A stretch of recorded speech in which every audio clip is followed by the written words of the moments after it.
In the realm of murder motives, thrill, in my humble opinion, stands as the most bone-chilling.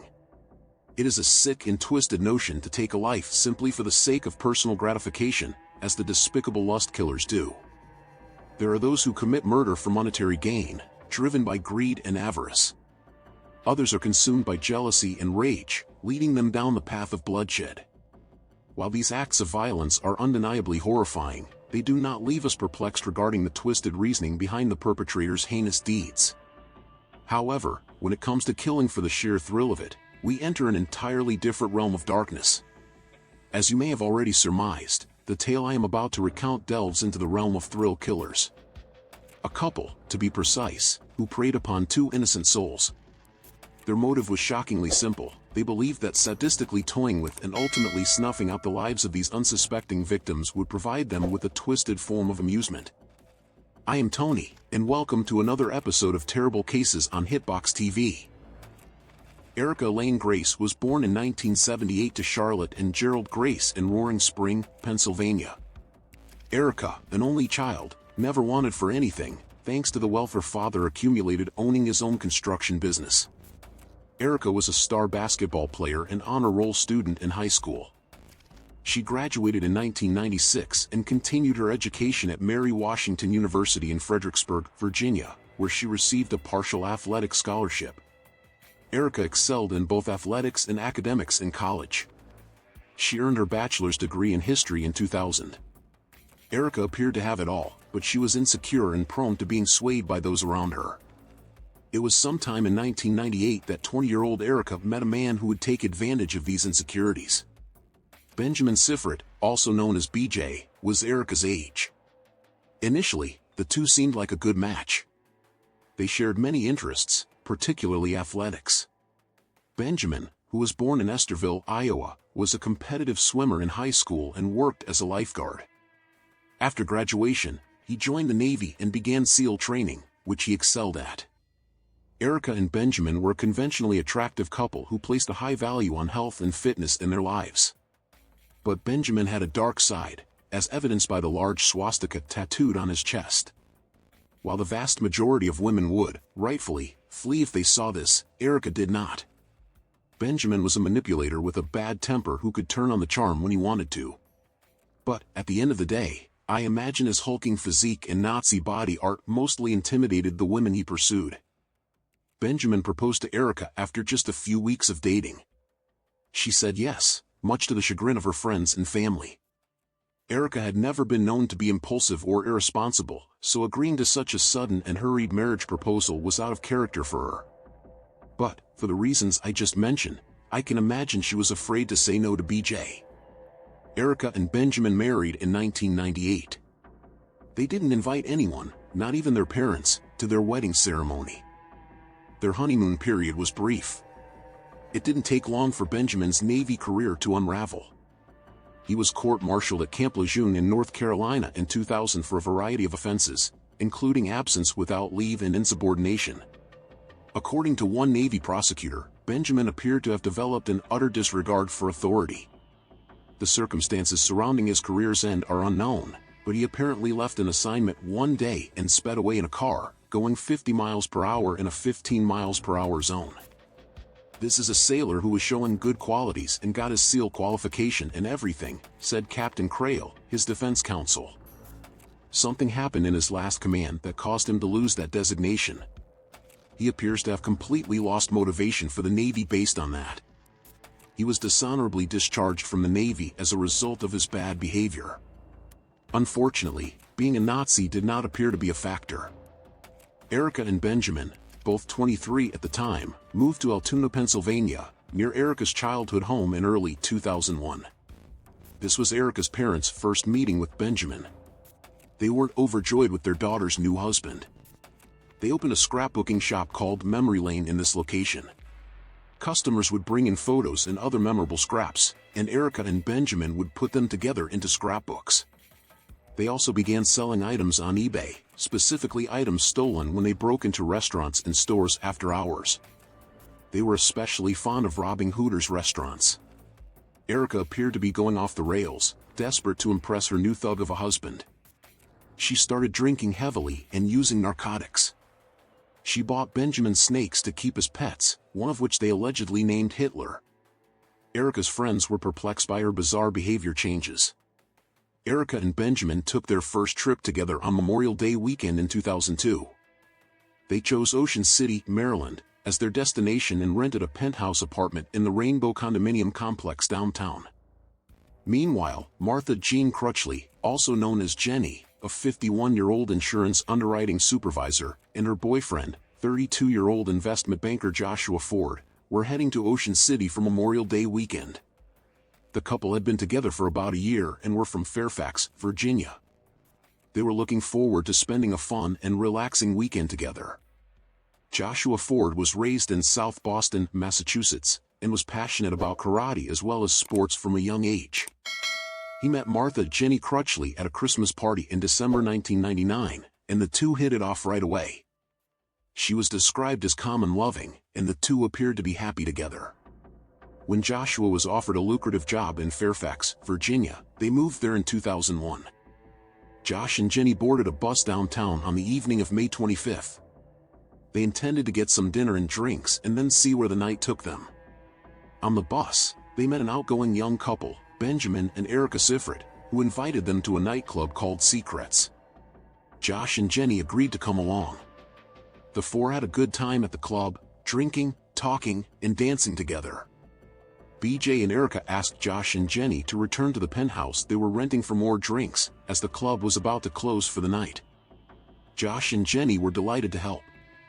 After that night, no one would hear from them again. When they didn't show up for work the following week, their co-workers became concerned and reported them missing. During the ongoing investigation, police discovered Jenny's vehicle parked outside the Ocean City condominium where they rented. When they arrived, it appeared that the couple had temporarily left the house, as no belongings were missing and their wallets were still present. The authorities, however, were unable to find their licenses.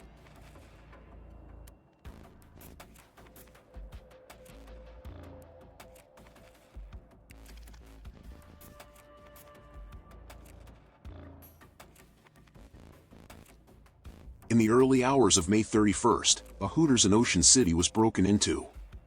A silent alarm alerted police to the break-in, and they made their way to the restaurant. When they arrived, they noticed two people, a man and a woman, exiting the building. Both were loaded with Hooters merchandise. The officers got out of their vehicles and approached the robbers. It was Benjamin and Erica Sifrit. Erica was carrying a .357 Magnum revolver and a knife, and BJ was carrying a 9mm handgun and a knife, in addition to the stolen goods. The two were arrested on the spot. Erica broke down at this point, crying that she was having a panic attack and needed her anxiety medication from her purse. An officer began searching the purse, only to discover something far more intriguing: ID cards belonging to Joshua Ford and Jenny Crutchley, the Virginia couple last seen in Ocean City nearly a week ago. BJ and Erica refused to discuss the origins of the IDs. They were immediately taken to the station to be questioned. Meanwhile, police went to the penthouse Erica and BJ had rented for their vacation in the hopes of finding Josh and Jenny.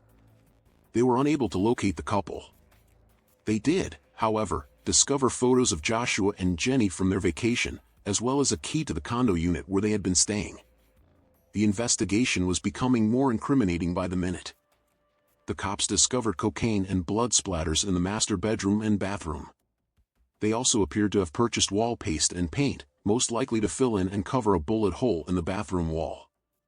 Several spent bullets were discovered on a table inside the penthouse. The analysis revealed that they had been shot with the gun found on Erica. One of them was stained with blood. Joshua Ford's blood was identified through DNA testing. During questioning, Benjamin refused to speak and immediately requested a lawyer. Erica, on the other hand, started talking right away. Her husband was the true murderer, according to her story. She told the police that Josh and Jenny had returned to their penthouse after a night out, and Benjamin shot them because she suspected the couple had stolen from her. He'd shot Joshua in the head first. Then he shot Jenny, who was curled up in a ball beneath the bathroom vanity table. All she had done was assist him in disposing of the bodies. But that wasn't the end of the story. Josh and Jenny's bodies had not simply been buried in the woods. They'd been dismembered, placed in garbage bags, and dumped in Ocean City dumpsters. Erica also blamed Benjamin for the couple's dismemberment. Police searched landfills in Worcester County, Maryland, and Sussex County, Delaware, which is nearby. Their search did yield results, but no one was overjoyed with the results. Finding a murder victim's dismembered body parts in a landfill is hardly cause for celebration, but at the very least, their families have received some closure, however brutal. They only found one of Jenny's legs, while they found Josh's torso and arms.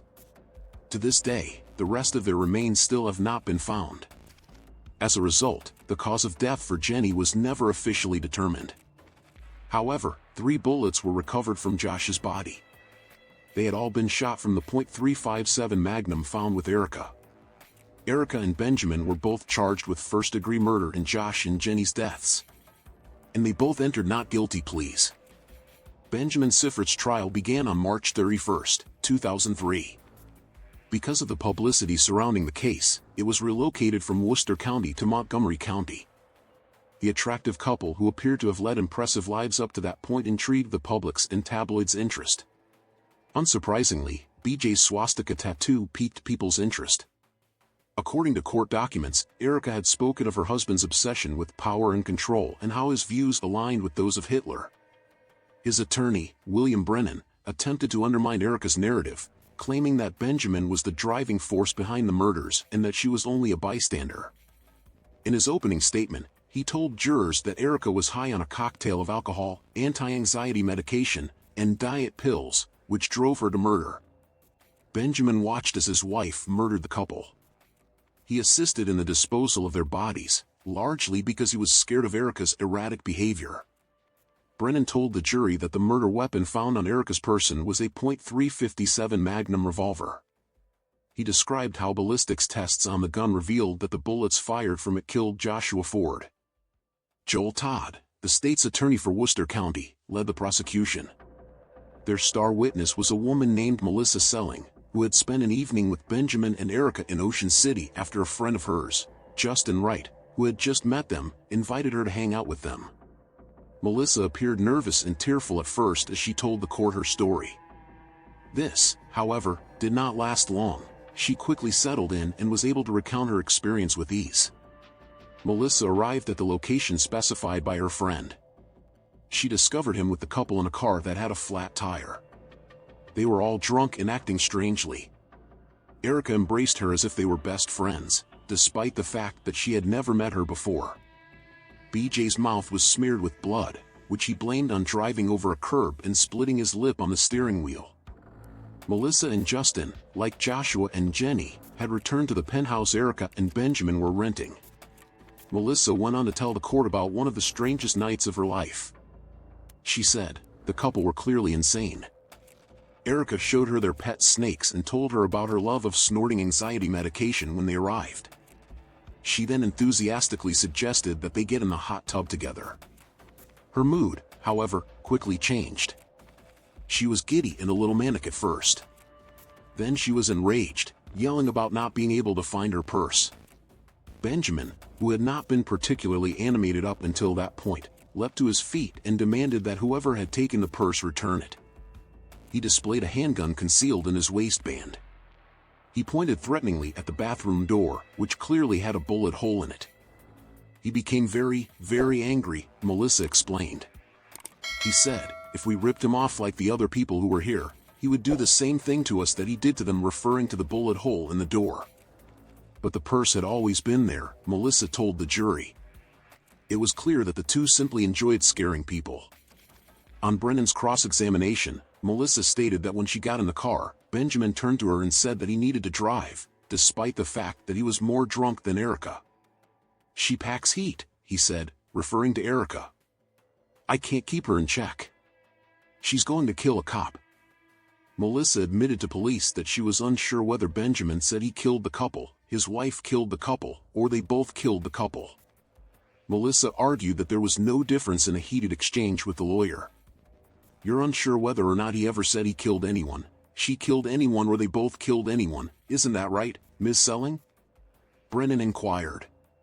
No matter how you pick apart the words, he admitted to me throughout the night, in one way or another, that he was involved in the murder of those two people, Selling responded. The jury found Benjamin guilty of second-degree murder in relation to Jenny after deliberating for nearly 14 hours over 2 days. He was eventually acquitted of all charges in Joshua's murder, much to the chagrin of Judge Paul Weinstein. Joshua's brother Mark was furious when he heard the verdict. He expressed his displeasure with the verdict to the media. He stated that he wanted B.J. Siffert to die in prison. He was also found guilty of being an accessory to murder after the fact for dismembering the bodies and discarding them, which he admitted to during his testimony at trial. This was nothing more than a thrill killing that you and your wife committed, Judge Weinstein said to B.J. You are a butcher. You murdered these people for no reason.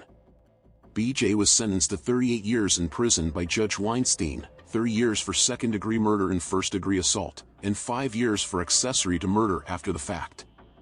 He also admitted to second-degree burglary and carrying a dangerous weapon during the break-in at the Ocean City Hooters. Weinstein sentenced him to 3 years in prison for burglary, with the sentence to run concurrently with the other charges. I don't know what possessed you to do what you did, and I don't know what possessed your wife to do what she did, Judge Weinstein said in a statement. I do know that if it hadn't been for your lawyer's masterful work in this case, you would most likely be facing life in prison. But the jury has spoken, and I am bound by their decision in this case. It's one of the few times in the last 20 years that I disagree with the jury's decision. Weinstein acknowledged that after serving half of his sentence, Benjamin would be eligible for parole. He left a note in the case file stating that if he was still alive when he was up for parole, he wanted to be notified so that he could object. According to Weinstein, Benjamin Siffert should never be free. Erica's trial began 2 months later, on June 2nd. It was relocated from Worcester County to Frederick County for the same reasons as BJ's trial. Her attorneys claimed that the .357 Magnum that BJ's attorneys claimed she used to shoot Joshua was actually registered to her husband. Erica lured Joshua and Jenny to their penthouse, where they toyed with them, terrorized them, and eventually killed them, according to Worcester County State's Attorney Joel Todd. They did it solely for the rush that the act of killing provided. Todd told the jury that 3 bullets were recovered from Joshua, all of which were fired from the .357 Magnum that BJ had given Erica. She fired a shot at Jenny while she was hiding under a vanity table in the bathroom, but she missed. Todd claimed Erica kept trophies from her victims, including the distinctive dragon ring Josh was wearing the night he was killed. She did, in fact, wear the ring stained with Joshua's blood around her neck. This was evident in photos of the couple at the beach in the days following the murders displayed by the prosecution. In the photos, they both appear at ease and carefree, demonstrating how little remorse they felt for what they had done. Todd added she also kept the 4 spent shell casings as souvenirs. Erica claimed that the couple's motive for the murders was that they thought the couple had stolen her purse, specifically her prized red Coach bag, which contained a $10,000 ring belonging to her grandmother. Erica attempted the same stunt with Melissa Selling several days later. But, as Melissa testified in BJ's trial, the purse was never lost, according to Todd. Todd argued that even if there is doubt about whether Erica physically pulled the trigger and killed Jenny and Josh, there is ample evidence that she played a key role in assisting her husband in the killings, making her equally guilty. He emphasized the legal principle of aiding and abetting the commission of a crime. Ladies and gentlemen, the defendant and Benjamin Siffert are a team. The whole episode was teamwork, Todd said. The defense used the same strategy in Erica's trial as it did in Benjamin's, attempting to shift as much blame as possible onto Benjamin and painting Erica as a bystander who was manipulated by her husband to help cover up the murders. Arcangelo Tominelli, one of Erica's attorneys, accused the prosecution of changing their theories between the 2 trials in order to make Erica's role appear larger than it was. They also portrayed her as a vulnerable, easily manipulated young lady. Tominelli explained that she was under the influence of high doses of Xanax and Paxil in the photos of Erica smiling and laughing at the beach in the days following the murders, which explained why she appeared so at ease. She's a fragile, psychologically weak young woman. He knows Benjamin Siffert was the killer, Tominelli said. The defense and the prosecution sparred with one another, with Tominelli accusing Todd of treating Erica unfairly simply because he didn't like her. Erica was convicted of first-degree murder in the death of Joshua Ford and second-degree murder in the death of Jenny Crutchley on June 10. Throughout the statements given by Joshua and Jenny's family members at her sentencing, she was stony-faced and emotionless. It wasn't until her attorney started talking about her life that she burst into tears. She asked if she could apologize. "Everything they said to me, I deserve that and so much more," she said of the harsh words spoken about her by the victims' relatives. "I don't feel worthy to stand here and ask for their forgiveness. I can't fathom their loss. I am so sorry." Frederick County Circuit Court Judge Edward Dwyer Jr. remarked that there appeared to be two distinctly different Erica Sifrits, much like Dr. Jekyll and Mr. Hyde. "These are senseless and horrible murders," Judge Dwyer said. "It's a tragedy for everybody." Finally, Erica was sentenced to life in prison for the first-degree murder of Joshua, plus 20 years for the murder of Jenny. Melissa Ford, Joshua's sister, said to Erica, "I have such hatred in my heart for you. You stole so much from my family. I hope you and your family are haunted every day by your actions." Anita Flickinger, Jeannie's sister, said, "It was not just the bodies of Jeannie and Josh you threw away, it was the last shred of your humanity." Erica and BJ divorced in August of 2010. They both filed numerous appeals following their sentences, none of which were successful. According to records, she is currently serving her sentence at the Maryland Correctional Institution for Women in Jessup, in Arundel County. BJ is eligible for release in 2030, while Erica is eligible for parole in 2024. In my opinion, both Erica and BJ bear equal responsibility for their heinous actions. The motives behind BJ's inexplicable behavior and his wife's unfathomable actions remain a mystery to me. However, the sorrowful and tragic outcome of their actions, resulting in the untimely demise of an innocent couple, is truly heart-wrenching. Though it may seem inadequate, justice has, at the very least, been served. Hey, what's your take on this case? Do you reckon the punishments they got are fair? Or should they be punished more? Let me know what you think in the comments. Tony was with you, and thanks for watching. Subscribe to the channel and don't forget to click the bell to stay up to date on the biggest stories from around the world. I'll see you soon. Take care.